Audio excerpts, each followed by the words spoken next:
Hai, bertemu lagi kita dalam rancangan Cincang Bersama Jelita. Hari ini Jelita ingin kupas isu tentang maknya. Ya? Sekarang ni pihak media, masyarakat di luar sana masih tidak faham lagi apa istilah komuniti maknya. Hari ini kita ada tetamu istimewa, Kak Sulastri. Kak Sulastri boleh kenalkan diri tak? Hai, saya Sulastri Arifin. Saya berasal dari Kuching, Sarawak dan saya merupakan seorang maknya yang veteran lah. Okey Kak Su, hari ini kita nak bincang sikitlah tentang perkataan transgender tu. Apa yang dimaksudkan dengan transgender? Transgender itu adalah terma global lah, ya, di mana ia merangkumi berbagai-bagai komuniti, termasuk maknya sendiri ataupun transseksual, crossdresser, transvestite, drag queen. Ada juga transsexual men ataupun dalam bahasa putihnya daripada female to male, ya, ataupun kata pendek dia trans men, ya. Jadi kadang-kadang kita pun perlu juga tahu ada komuniti sebegitu juga, ya, selain pada kita. Saya nak tanya Kak Su lagi, dalam bahasa Melayu, untuk kita guna pakai dan merujuk kepada golongan transgender yang perkataan apakah yang sesuai? Daripada tahun 80-an, istilah maknya, ya, telah diguna pakai.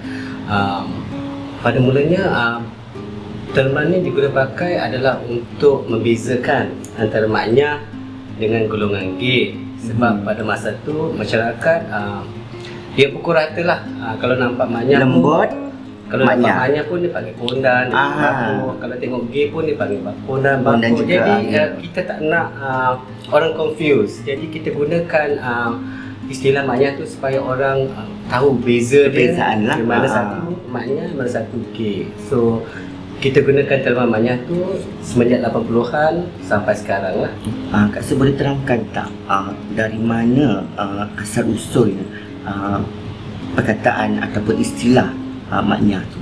Maknya ni kan dia asal dia adalah pada tahun 80-an, ya. Memang masa tu belum keluar lagi lah istilah maknya ni. Tetapi pada masa tu awal 70-an macam tu kan, kebanyakan maknya kan dia membahasakan diri sebagai mak, ya. Mak tu ala-ala dia seorang perempuan lah. Nya ni kadang-kadang bila dia berkenalan dengan kawan-kawan lain, ya, nyonya lah, dia perkataan bahasa Cina lah, nyonya. So contoh dia lah, ya, kadang-kadang kalau saya jumpa satu orang, ya, saya dengan kawan saya, dia kan cakap, itu nyonya juga ke?